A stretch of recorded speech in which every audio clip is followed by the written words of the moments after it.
اس کے گھر والے علاقے کے کئی لوگوں کے پاس فریاد لے کر گئے، مگر ان زمینداروں کے ساتھ ہاں وہاں کی دشمنی کوئی کیوں لیتا؟ وہ کریم بخش کے پاس آ گئے۔ وہ اسی انتظار میں بیٹھا تھا۔ وہ جٹ ان کے ساتھ تھانے جا پہنچا۔ شام تک وہ تھانے سے اس مزارے کو نہ صرف چھڑوا لایا بلکہ اس کی بیٹی پر ہونے والی زیادتی کے لیے FIR بھی درج کروایا۔ زاہد داد بھی تھانے میں تھا، جہاں ان دونوں کے درمیان تلخ کلامی بھی ہو گئی۔ ایک دوسرے کو دیکھ لینے کی دھمکیاں بھی دی گئی۔ زاہد داد کے خلاف جو FIR درج ہوئی وہ اس کے تھانے کے چلے جانے کے بعد ہوئی تھی۔ کریم بخش شہر میں اپنے جاننے والے لوگوں سے ملنے کے بعد شام ڈلے جب واپس کار پر اپنے گھر کی طرف آ رہا تھا، اس کا راستہ زاہد داد نے روک لیا۔ کریم بخش اکیلا تھا، جبکہ زاہد داد کے ساتھ چند گنڈے تھے۔ کریم بخش نے کار روک لی۔ اسے یہ اندازہ تھا کہ زاہد داد اس پر ہاتھ نہیں اٹھا سکتا، اس لیے کار سے باہر آ کر بولا، راستہ مت روک زاہد داد، مزاریوں کی لڑائی میں اپنی آگ مت بھڑکا۔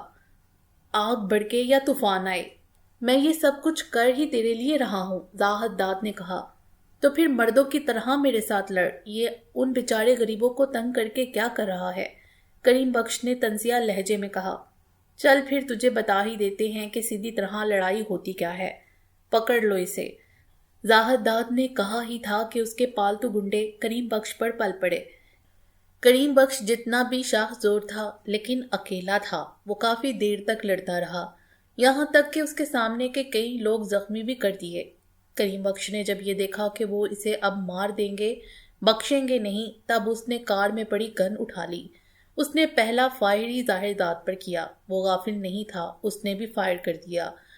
ایک دم سے آمنے سامنے کی فائرنگ ہونے لگی۔ کریم بخش زیادہ دیر تک ان کا سامنا نہ کر سکا۔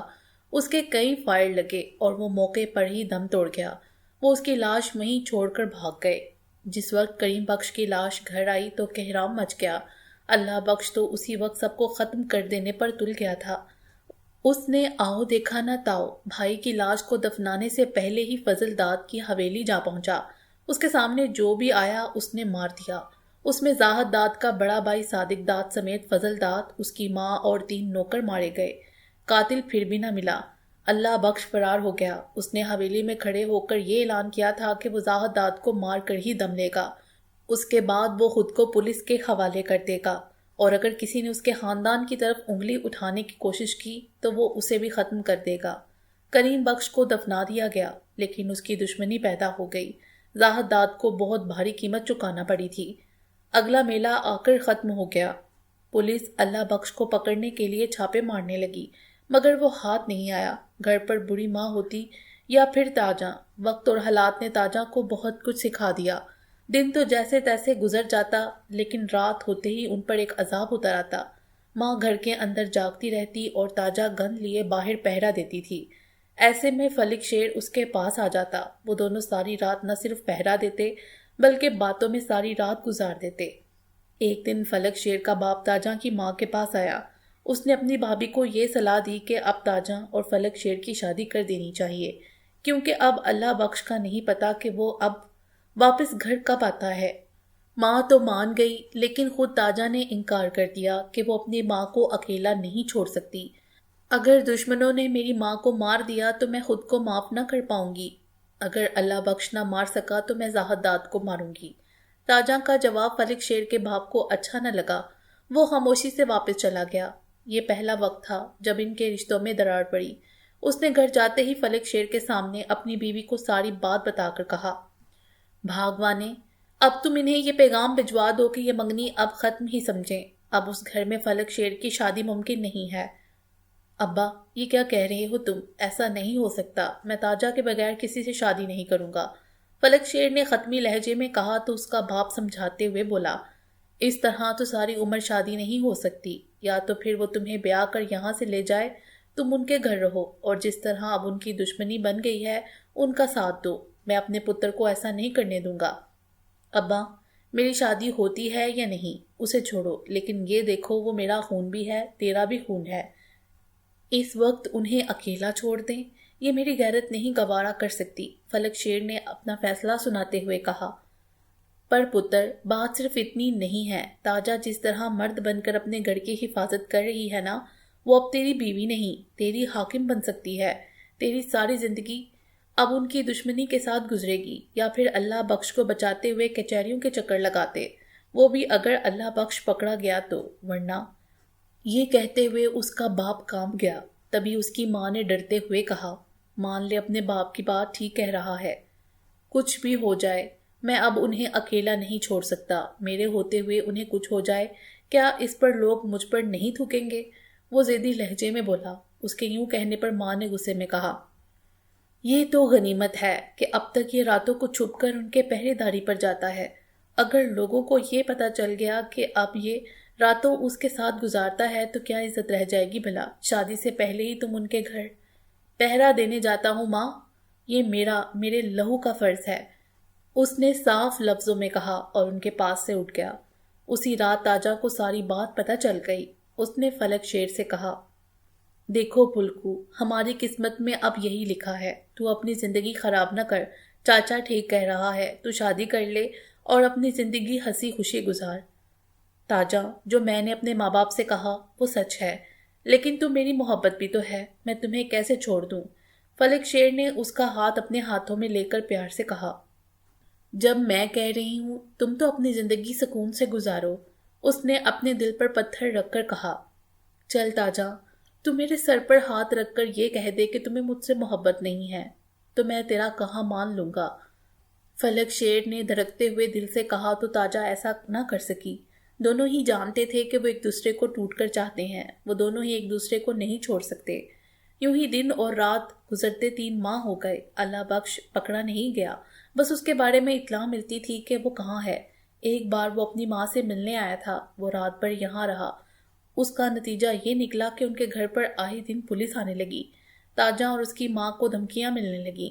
ایک رات دوسرا پہر ختم ہونے کو تھا، تاجا اور فلک شیر گھر کی چھت پر چارپائی ڈالے بیٹھے ہوئے تھے، جہاں سے دن کے وقت تو انہیں دور تک نظر آتا تھا، لیکن رات کے وقت اندھیرے میں کچھ بھی دکھائی نہیں دیتا تھا۔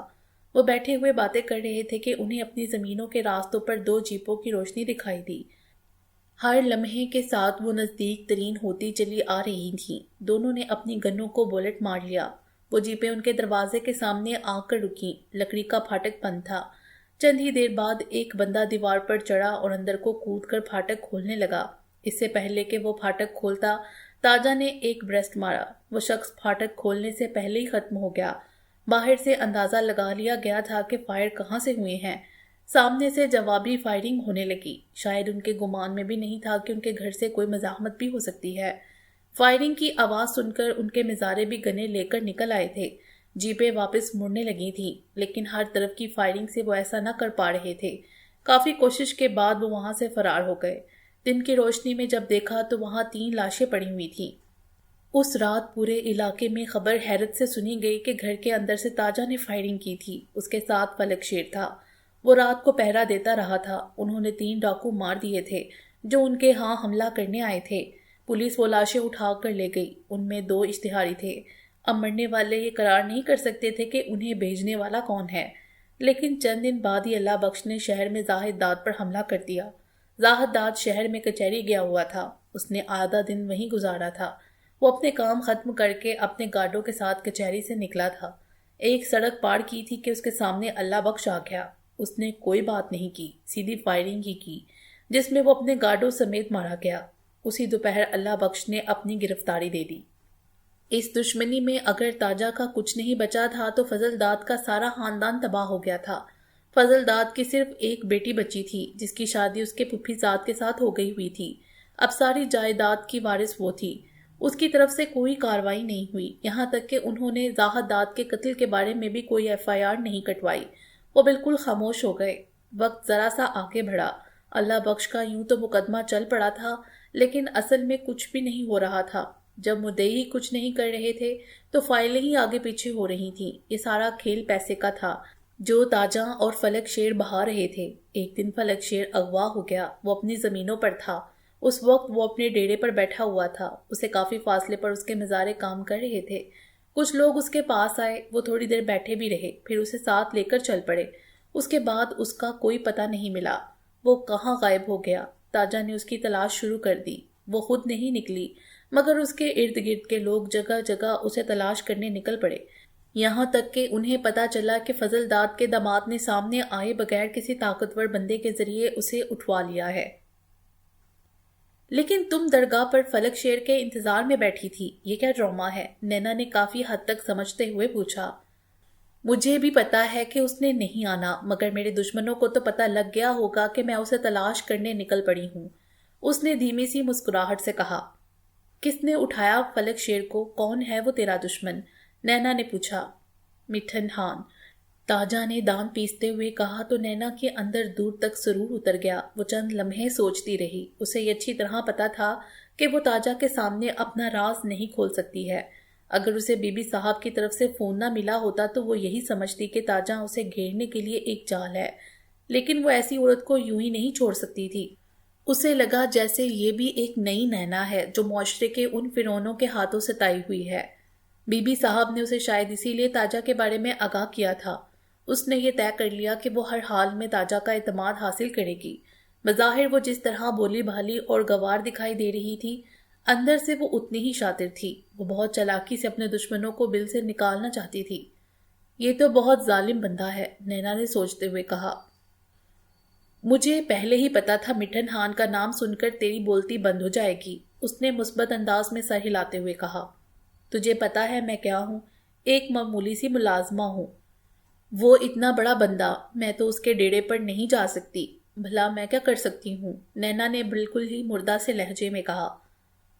پھر ٹھیک ہے، کل جو ہوگا وہ دیکھا جائے گا، اس نے حتمی لہجے میں کہا۔ اس نے اپنی چادر اتار کر دائیں جانب رکھی تو اس کی بھرپور جوانی کا احساس ہوا۔ سیل فون نکالا اور اپنے سرہانے رکھ لیا، پھر ایک انگڑائی لے کر میٹرس پر لیٹ گئی۔ نینا نے اپنے سیل فون پر وقت دیکھا، رات کا دوسرا پہر شروع ہونے کو تھا۔ شعیب نے اس کے لیے فون پر پیغام بھیجا ہوا تھا، وہ پوچھ رہا تھا کہ تم کہاں ہو۔ وہ فون پر ہی پیغام کے ذریعے اسے بتانے لگی کہ وہ کہاں ہے اور اس کے ساتھ کون ہے۔ شعیب اس بارے بہت زیادہ پرجوش ہو گیا تھا۔ اس نے جب یہ پوچھا کہ تاجا کے پاس فون ہے، تب اس کے ذہن میں خیال آ گیا کہ وہ تاجا کا اعتماد کیسے حاصل کر سکتی ہے۔ تاجا کے پاس فون تھا، لیکن نہ ابھی تک اس نے کسی کو کال کی تھی اور نہ ہی اسے کسی نے فون کیا تھا۔ نینا کے لیے یہی مسئلہ تھا کہ وہ تاجا کو بتائے بغیر اس کے فون بارے پتا کرے اور اس کا نمبر لے۔ وہ پہلو بدل کر یہی سوچ رہی تھی کہ تاجا نے ایک دم سے پوچھا، تم مجھے کسی ایسے بندے کے بارے میں بتا سکتی ہو جو مٹھن خان کا سب سے بڑا دشمن ہو؟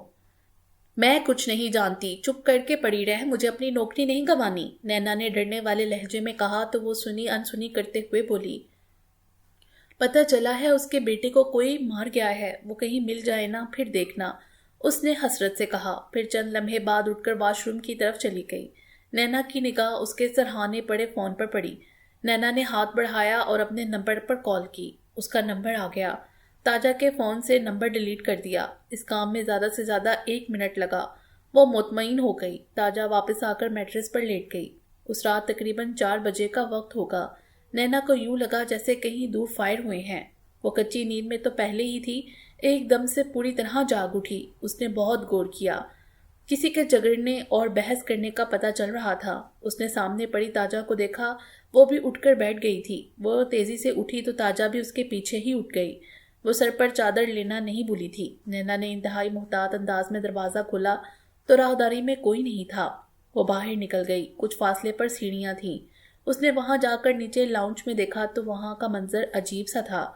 دارالمان کی ہیڈ ایک صوفے پر خوف زدہ سی بیٹھی ہوئی تھی۔ اس کے سر پر ایک شخص نے پستل تانا ہوا تھا۔ اس کے ساتھ دوسرا شخص کھڑا تھا۔ اس نے دھمکی آمیز لہجے میں پوچھا، بتا کہاں ہے وہ، ورنہ بہت برا ہوگا۔ میری نوکری کا سوال ہے، میں نے اس کے بارے میں بتایا تو میری نوکری چلی جائے گی، ہیڈ نے روحانسا ہوتے ہوئے کہا تو وہی شخص بولا، بکواس بند کر بڑھیا، ورنہ تیری زندگی چلی جائے گی۔ اس سے پہلے کہ ہیڈ کوئی جواب دیتی، نینا کے پیچھے کھڑی تاجا نے اونچی آواز میں پوچھا، کس کا پوچھ رہے ہو؟ وہ کھڑی، ایک بندے نے کہا تو سبھی اوپر کی طرف دیکھنے لگے۔ اگر اپنے باپ کے بیٹے ہو تو اوپر آ جاؤ، تاجا نے کہا تو ان سب نے اوپر کی جانب دیکھا۔ پھر لمحہ بھر کے بعد وہ تیزی سے سیڑھیوں کی جانب لپکے۔ یہی ان کی پہلی بے وقوفی تھی۔ سیڑھیاں اوپر کی جانب گھومتی ہوئی آتی تھیں۔ نینا سمجھ گئی کہ وہ کیا چاہتی ہے۔ اس نے ہیڈ کی جان چھڑوائی تھی۔ وہ 3 تھے۔ تبھی تاجا نے نیفے میں اڑیسا ہوا پسٹل نکالتے ہوئے نینا سے کہا، سپاہی عورت، تم بچ کر بھاگ جاؤ، میں انہیں دیکھ لوں گی۔ نہیں، میری ڈیوٹی ہے، مجھے تمہاری حفاظت کرنی ہے، نینا نے کہا تو وہ بولی۔ نوکری بچاندے بچاندے زندگی نہ گوا بیٹھی، اس نے کہا۔ دیکھا جائے گا۔ اس پر تاجا نے ایک لمحہ کو سوچا، اپنا پسٹل نیفے میں اڑیستے ہوئے اوپر سے اچھی طرح چادر لے لی۔ نینا ہنس کر ایک طرف ہو گئی۔ وہ دیکھنا چاہتی تھی کہ تاجا میں کتنا دم ہے۔ سیڑھیاں گھوم کر آتی تھی۔ جیسے ہی وہ چند سیڑھیاں چڑھ کر وہ سامنے آئے، تاجا نے زور سے کہا، ادھر ہی رکو، میں نیچے آ رہی ہوں۔ وہ سیڑھیاں اترنے لگی۔ نینا بھی محتاط انداز میں اس کے پیچھے تھی۔ محکمے کی طرف سے کسی ہتھیار کی اجازت تو نہیں تھی، لیکن اس کے پاس اپنا ذاتی پسٹل تھا۔ وہ شاید دوبارہ لاؤنج میں چلے گئے تھے۔ جیسے ہی وہ نیچے آئے، ایک لمبے قد والے شخص نے پسٹل کی نول سے اشارہ کرتے ہوئے پوچھا، تاجا تمہارا ہی نام ہے؟ ہاں، کہو کیا کہتے ہو؟ اس نے بے خوف لہجے میں پوچھا۔ تو تم ہو فلک شیر کو تلاش کر رہی ہو؟ اس نے پوچھا۔ تو بات کر جو کرنا چاہتا ہے، اس نے اکتائے لہجے میں کہا۔ چل پھر میرے ساتھ، تجھے فلک شیر سے ملا دوں۔ یہ کہہ کر وہ طنزیہ ہنس دیا۔ اس پر تاجا اس کے پاس گئی اور اس کا ہاتھ پکڑ کر بولی، فلک شیر تیرے پاس ہے؟ میرے پاس تو نہیں، لیکن اس نے اتنا ہی کہا تھا کہ تاجا نے پوری قوت سے اس کی ٹھوٹی پر گھونسا مارا، دوسرے ہاتھ سے اس کی پسٹل پر مارا جو دور جا گرا، تیسرا اس نے اپنا گھٹنا اس کی گردن کے درمیان مار دیا۔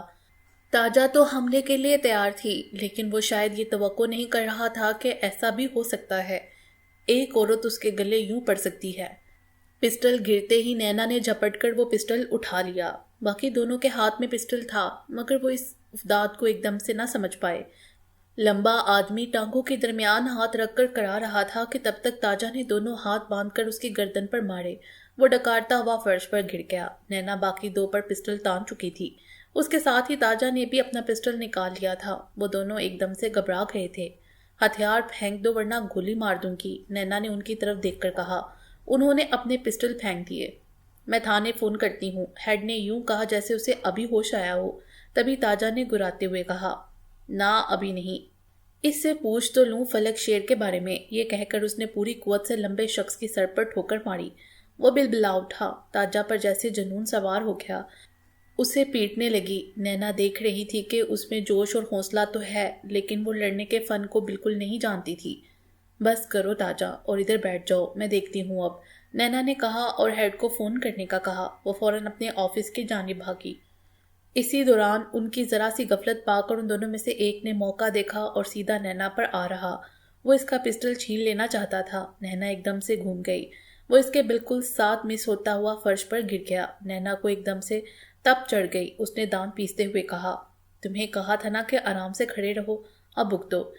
یہ کہہ کر اس نے فرش پر پڑے اس لڑکے کو کالر سے پکڑ کر اٹھایا اور اٹھتے ہوئے لڑکے کے منہ پر گھونسا مارا، پھر گھوم کر پاؤں کی ٹھوکر اس کے سینے پر ماری تو وہ دوہرا ہوتا چلا گیا۔ تاجا دوبارہ اٹھ گئی تھی۔ وہ دھاڑتی ہوئی اٹھی اور اس نے پسٹل سیدھا کیا اور فائر دے مارا۔ فائر کی آواز سارے دارالمال میں پھیل گئی۔ اس لمحے تیسرے نے بھاگنے کی کوشش کی تو تاجا اس کے پیچھے جا لپکی، اسے دروازہ پار نہیں کرنے دیا، اس کے پاؤں پر فائر دے مارا۔ وہ لڑکھڑا کر گر گیا۔ وہ اسے گھسیٹ کر لے آئی۔ وہ تینوں لاؤنج میں ڈیر ہوئے پڑے تھے۔ ایسے میں دارالمان کی ہیڈ آفس سے نکلتے ہوئے زور سے بولی، میں نے تھانے فون کر دیا ہے، پولیس آتی ہی ہوگی۔ نینا نے اس کی بات سن لی، لیکن کوئی تبصرہ کیے بنا لمبے قد والے شخص کے بال پکڑ کر کھینچتے ہوئے بولی، بتا کس نے بھیجا ہے تمہیں؟ یہاں آرام سے بتا دے گا یا تھانے چل کر بتائے گا؟ تیرا داؤ چل گیا ہے، تھانے چل، تجھے پتہ چل جائے گا، اس نے دھمکی دیتے ہوئے کہا۔ اچھا تو یہ بات ہے، اکڑتا ہے، میں نے تیرے ہی پسٹل سے تجھے مار دوں گی تو تھانے میں بھی نہیں جا سکے گا۔ یہ کہہ کر وہ لمحہ بھڑ کو رکی، پھر اونچی آواز میں بولی، تاجا مجھے دو اس کا پسٹل۔ نینا نے کہا تو وہ گھبرا گیا۔ اس وقت تک تاجا فرش پر پڑے دونوں لڑکوں کو ٹھوکریں مار چکی تھیں۔ بتاتا ہوں، لمبے قد والے شخص نے کہا۔ بولو، اس نے سرد سے لہجے میں کہا۔ مٹھن خان کے منشی سلامت خان نے بھیجا ہے، فلک شیر اسی کے پاس ہے۔ کتھے ہے سلامت خان؟ بہن، تاجا نے دانت پیستے ہوئے کہا۔ انتہائی غلیظ گالی دی۔ تاجا جو پاگل ہوئی سو ہوئی، لیکن سلامت خان کا نام آتے ہی نینا کے اندر آگ بھڑک اٹھی۔ یہی وہ شخص تھا جس نے اس کے گریبان میں ہاتھ ڈالا تھا۔ فرحان خان نے اسے کہا تو وہ پوری حماست کے ساتھ آگے بڑھا تھا اور اسی نے اس کا لباس تار تار کیا تھا۔ وہ یہی سوچتی بھڑک اٹھی تھی۔ اس نے آہو دیکھا نہ تاؤ، سامنے پڑے لڑکے پر پل پڑی۔ وہ وحشیوں کی طرح اسے مارنے لگی تھی۔ اس دوران دارالمان کی بہت ساری لڑکیاں اور عورتیں وہاں عام موجود ہوئی تھیں۔ وہ سب پھٹی پھٹی نگاہوں سے یہ سارا منظر دیکھ رہی تھی۔ ہیڈ نے آگے بڑھ کر کہا، بس کرو اور ان گنڈوں کو باندھ دو رسی سے۔ اس کا یہ کہنا تھا کہ اگلے چند منٹوں میں نہ جانے کہاں سے رسیاں آ گئیں اور انہیں باندھ دیا گیا۔ تبھی تاجا نے اپنا فون نکالا اور نہ جانے کس کے نمبر ملا کر اسے یہ سب بتانے لگی۔ وہ بہت جذباتی ہو رہی تھی، اس کے منہ سے گالیاں نکل رہی تھیں۔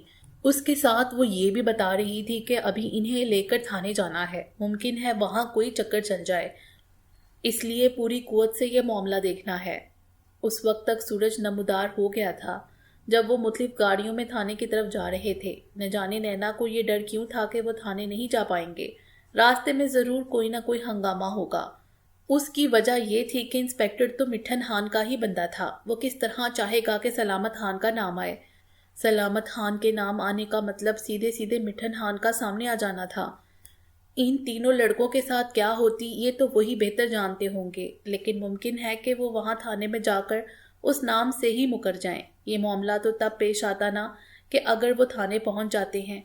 اگر اسے پہلے ہی سلامت خان انہیں چھڑوانے کے لیے اپنے بندے بھیج دیتا ہے تو کیا ہوگا؟ سیدھی سی بات ہے کہ پولیس والے سکون سے وہ بندے دے دیں گے تاکہ سارا مدعا ہی غائب ہو جائے۔ پھر حاصل کیا ہوگا؟ اس دوران اگر ایک آدھ بندہ پھڑک ہی جاتا انہیں کوئی فرق نہیں پڑنے والا تھا۔ سچ مچ کا پولیس مقابلہ بن جاتا، اور پھر جس طرح اس نے ان لڑکوں کو پکڑا تھا وہ فرض شناسی کی بجائے اس کا جرم بن جاتا۔ تاجا نے جو انہیں بل سے نکالنے کے لیے اتنا بڑا رسک لیا تھا وہ رائگا جائے گا۔ وہ کسی بھی موقع ہنگامے کے لیے ذہنی طور پر تیار تھی، راستے میں کہیں بھی مڈبھیڑ ہو سکتی تھی۔ یہ سب کچھ اس نے چلنے سے پہلے ہی سوچ لیا تھا، اس لیے اس نے شعیب کو فون کیا اور ساری صورتحال سے آگاہ کر دیا۔ میں نکلتا ہوں، ابھی ذرا فاصلے پر رہوں گا، کوئی بھی ایسی صورت ہوئی تو نپٹ لیں گے۔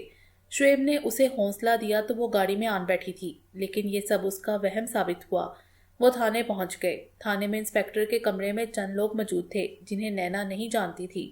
وہ انسپیکٹر کے آفس کے باہر ہی رک گئی۔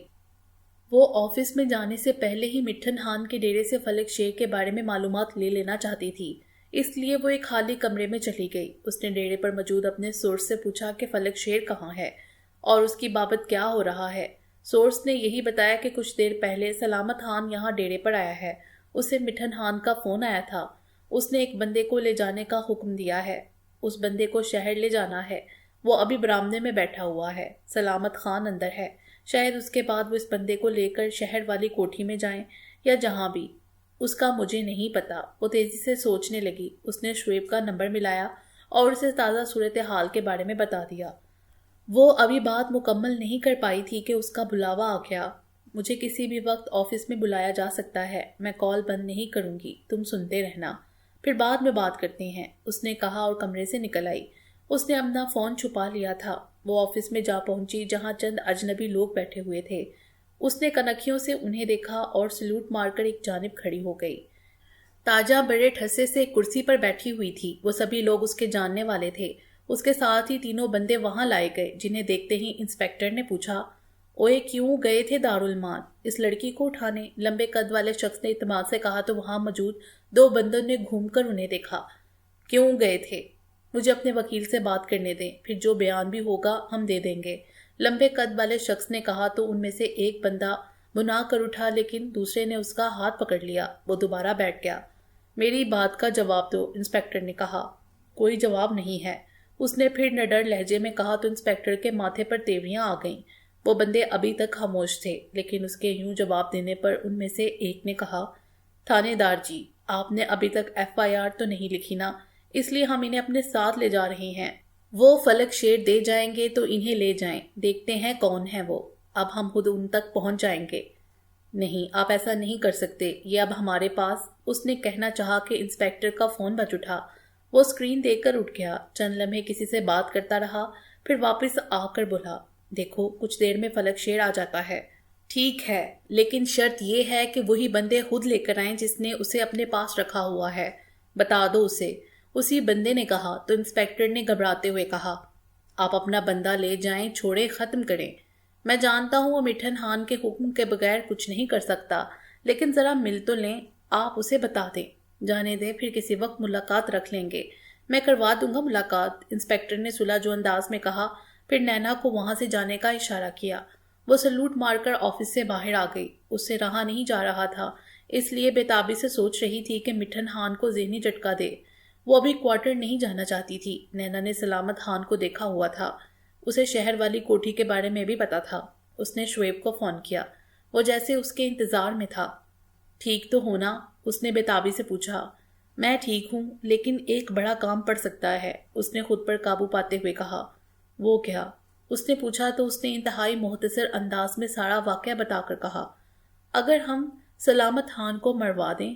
اس نے کہا تو شعیب نے پوچھا، کب اور کیسے؟ ابھی 1 گھنٹے کے اندر اندر وہ ڈیرے سے اپنے گھر جائے گا یا کسی طرح بھی نکلے گا وہاں سے فلک شیر کو لے۔ اگر وہاں کوئی دوسرا سورس ہے تو پوچھو، پوری اور اعتماد والی انفارمیشن چاہیے۔ راستے ہیں، کام کر دیتے ہیں، یہ کہہ کر اس نے اپنا پلان بتایا۔ ابھی بتاتا ہوں، اس نے کہا اور فون بند کر دیا۔ تقریباً 5 منٹ کے اندر اندر اسے فون مل گیا کہ وہ ڈیرے سے نکل پڑے ہیں، فلک شیر ان کے ساتھ ہے۔ انہوں نے آپس میں طے کیا اور فون بند کر دیا۔ نینا کے بدن میں سنسنی پھیل گئی تھی، وہ سیدھی منشی کے پاس گئی۔ سر جی، میں کوارٹر جا رہی ہوں، اس نے بتایا۔ ابھی کچھ دیر ٹھہر جاؤ، صاحب چلے جائیں تو پھر جانا، اس نے سمجھانے والے انداز میں کہا۔ اچھا، پھر میں یہیں ہوں، جب صاحب چلے جائے تو میں نکل جاؤں گی، نیند بہت آ رہی ہے، اس نے کہا۔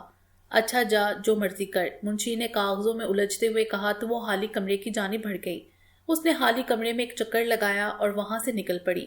وہ ٹہلتے ہوئے تھانے کے باہر آ گئی۔ آدھے منٹ سے بھی کم وقت میں اس کے پاس شعیب کی کار آن رکی۔ وہ تیزی سے اس میں بیٹھی تو شعیب نے کار بھگاتے ہوئے کہا، وہ سفید کار میں نکلے ہیں اور راستے میں ہوں گے۔ میرا خیال ہے شہر پہنچتے ہی فلک شیر کو چھوڑ دیں گے، اس سے پہلے ہم نے ان کے پاس پہنچنا ہے، نینا نے کہا اور پچھلی سیٹ پر پڑی چادر اٹھا لی۔ اس کے نیچے گن پڑی ہوئی تھی، اس نے وہ اٹھائی، تیزی سے میگزین چیک کیا، ایک میگزین بیلٹ میں اڑیسا۔ تب اس دوران شعیب نے کہا، نیچے ہینڈ گرنیڈ بھی ہیں، وہ اگر لیتی ہوں، اس نے کہا اور ہاتھ بڑھا کر دونوں ہینڈ گرنیڈ اٹھا لیے۔ وہ پوری طرح تیار ہو چکی تھی۔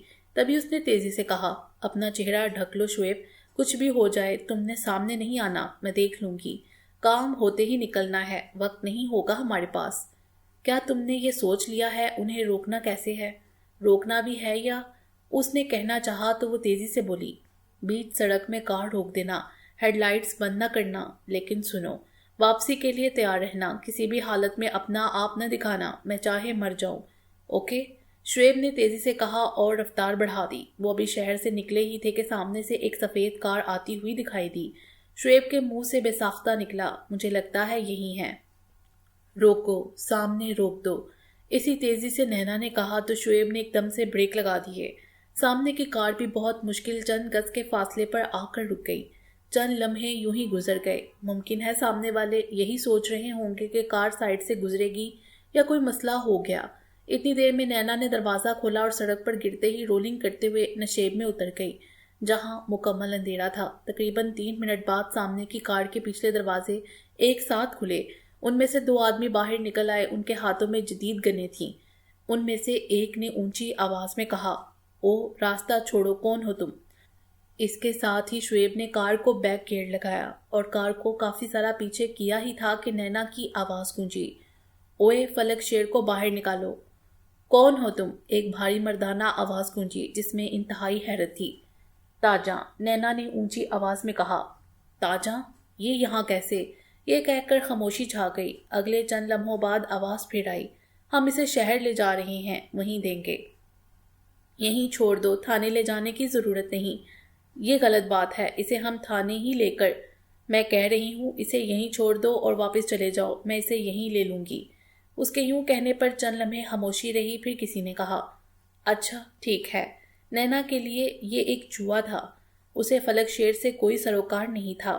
اگر حقیقی فلک شیر اس کے ہاتھ لگ جاتا تو بھی اس کا مقصد سلامت خان ہی کو قتل کرنا تھا، اور اگر حقیقی نہ ملتا تو بھی اس کا پلان یہی تھا کہ سلامت خان کو قتل کرے۔ اس میں اگر فلک شیر ختم ہو بھی جاتا تو بھی اس کا کوئی نقصان نہیں تھا۔ آواز کی بازگشت میں ہی کار میں سے ایک آدمی باہر نکلا۔ اس نے چادر اور کرتا پہنا ہوا تھا۔ وہ تیزی سے سامنے والی کار کی جانب بڑھا۔ تبھی نینا نے زور سے کہا، فلک شیر، میری طرف آؤ۔ وہ مڑ کر اندھیرے کی سمت چل پڑا۔ وہ اس کے پاس آ گیا مگر اسے دیکھ نہیں پایا تھا۔ اس نے صرف آواز کی جانب رخ کیا تھا، وہ نینا سے فاصلے پر تھا۔ تب تک نینا نے ایک ہینڈ گرنیڈ کی پن نکال کر کار کی جانب یوں پھینک دی کہ وہ کار تک جا پہنچے۔ فلک شیر اس تک پہنچا ہی تھا کہ نینا نے کہا، یہیں کھڑے رہو۔ دوسری کار والے بیک گیئر لگا چکے تھے۔ کار ذرا سی پیچھے ہٹی تھی کہ بلاسٹ ہو گیا۔ ایک دم سے کار کو آگ لگ گئی۔ یہی وہ وقت ہوتا ہے جب ہر کوئی اپنی جان بچاتا ہے۔ کار سے بدحواسی میں جو بھی نکلا، نینا نے گن سیدھی کی ہوئی تھی۔ اس نے فائر کرنا شروع کر دیا۔ آدھے منٹ میں وہ چاروں زمین پر گر چکے تھے۔ فلک شیر اس کے سامنے نہیں تھا۔ نینا انتہائی تیزی سے پلٹی اور پچھلا دروازہ کھول کر بیٹھ گئی۔ شعیب کا چہرہ ڈکا ہوا تھا۔ اس نے بھی اپنا چہرہ چھپا لیا۔ اس کے بیٹھتے ہی شعیب کار گھمائی، جس کے ساتھ ہیڈ لائٹس کی روشنی بھی گھومی۔ تبھی فلک شیر اندھیرے میں دکھائی دیا۔ وہ انہی کی طرف بھاگتا ہوا آ رہا تھا۔ جیسے ہی وہ قریب آیا تبھی نینا کی آواز گونجی، فلک شیر ہونا تاجاں والا؟ جی میں فلک شیر۔ اس کا لہجہ حیرت زدہ تھا۔ سامنے دیکھتے رہو، پیچھے مڑ کر نہ دیکھنا۔ تاجا سے کہنا میں اسے فون کروں گی، پہلا تحفہ لے لو۔ جی، وہ ہنوز اسی لہجے میں بولا۔ ٹھیک ہو، اب تم جاؤ، نینا نے کہا اور شعیب کو چلنے کا اشارہ کیا۔ وہ فلک شیر کو وہیں چھوڑ کر چل دیے۔ نینا اپنے اندر وہی سکون محسوس کر رہی تھی جو اس نے پہلے دن 4 بندوں کو مار کر کیا تھا۔ سلامت خان کو مارنے سے جو اس کے اندر سے جذبات ابھرے تھے، وہ صرف وہی جانتی تھی۔ وہ اپنے اندر کے جذبات پر قابو پا رہی تھی۔ اسے پتہ ہی نہیں چلا کب شہر آ گیا۔ جیسے ہی وہ شہر کے قریب پہنچے تبھی شعیب نے پوچھا، میں یہ کار فارم ہاؤس میں چھپا دوں گا، تم کہاں؟ میرے کوارٹر کے قریب اتار کر پھر نکل جانا، میرے لیے وقت بہت اہم ہے۔ نینا نے کہا تو شعیب بولا، 2 دن تک ہم نہیں ملیں گے، فون ہے نا؟ جو ٹریس نہیں ہوتا اسی سے بات کر لیا کرنا۔ اوکے، اس نے کہا اور سامنے دیکھنے لگی۔ شعیب تیز رفتاری سے بڑھتا چلا گیا۔ کوارٹر کے پاس آ کر نینا نے چادر اتاری، گن واپس رکھی، ادھر ادھر دیکھ کر کار سے اتر گئی۔ اس وقت سورج نکلنے کو بیتاب تھا۔ ملکجہ اندھیرا چھٹ رہا تھا جب وہ اپنے کوارٹر کے سامنے تھی۔ کوارٹر کا دروازہ کھلا ہوا تھا۔ وہ اندر داخل ہوئی تو وہاں کوئی لڑکی جاگ رہی تھی اور کوئی ابھی سو رہی تھی۔ وہ سیدھی واش روم میں چلی گئی۔ کچھ دیر بعد وہاں سے نکلی اور اپنے بستر پر جا گری۔ اس کا بدن اب تک سنسناہٹ میں تھا۔ وہ اس وقت کی سنسنی میں الجھی ہوئی تھی جب سلامت خان کے مرنے کی خبر پھیل جانی تھی۔ کچھ دیر بعد آپی فوزیہ اس کے پاس آ گئی۔ اسے دیکھ کر بولی، یونیفارم تو اتار لیتی۔ آپی ساری رات ہو گئی جاگتے ہوئے اور پھڈا بھی بہت بڑا پڑ گیا تھا، قسم سے دماغ گھوم گیا ہے۔ اس نے سنسنی خیز لہجے میں آنکھیں پھیلاتے ہوئے کہا۔ شاید اس وقت اس کا لہجہ اس قدر فطری تھا کہ آپی فوزیہ نے اس کے پاس بیٹھ کر حیرت سے پوچھا، ہوا کیا؟ اس کے یوں پوچھنے پر نینا ساری روداد سنا کر بولی، بس میں نے منشی سے کہا اور سیدھی ادھر آ گئی۔ انگ انگ دکھ رہا ہے آپی، اسے پتہ نہیں، وہ شاید اب بھی مجھے تھانے میں ہی سمجھ رہا ہوگا۔ اچھا چل، میں ابھی جا کر کہہ دوں گی، اگر اس نے پوچھا تو سونا ہے تو سو جا، کچھ کھا پی تو لو، بھوکے پیٹ تو نیند بھی نہیں آئے گی، اس نے ترسے ہوئے انداز میں کہا تو آپی اٹھتے ہوئے بولی، کچن میں دیکھ لے اگر کچھ ہے، ورنہ چائے بنا لے۔ وہ چلی گئی تو نینا نے ایک لڑکی کو بلایا اور اسے چائے بنانے کا کہا۔ خود وردی اتارنے لگی۔ وہ ایسا صرف اسی لیے کر رہی تھی کہ وہاں موجود لوگوں کو یہ تاثر دے سکے کہ وہ نارمل ہے۔ اس وقت وہ چائے پی رہی تھی جب انہیں یہ خبر مل گئی کہ سلامت خان سمیت 2 بندے اور ایک ڈرائیور قاتلانہ حملے میں ہلاک ہو گئے ہیں۔ اس کے ساتھ جو خبریں تھیں اس سے یوں لگا جیسے پورا شہر ہڑبڑا کر اٹھ بیٹھا ہو۔ باقی انشاءاللہ اگلی ویڈیو میں امید ہے یہ ویڈیو پسند آئی ہوگی۔ ہمارے چینل کو سبسکرائب کریں اور بیل آئیکن کو پریس کر دیں ہمارے چینل کی لیٹسٹ اپڈیٹس حاصل کرنے کے لیے۔ شکریہ۔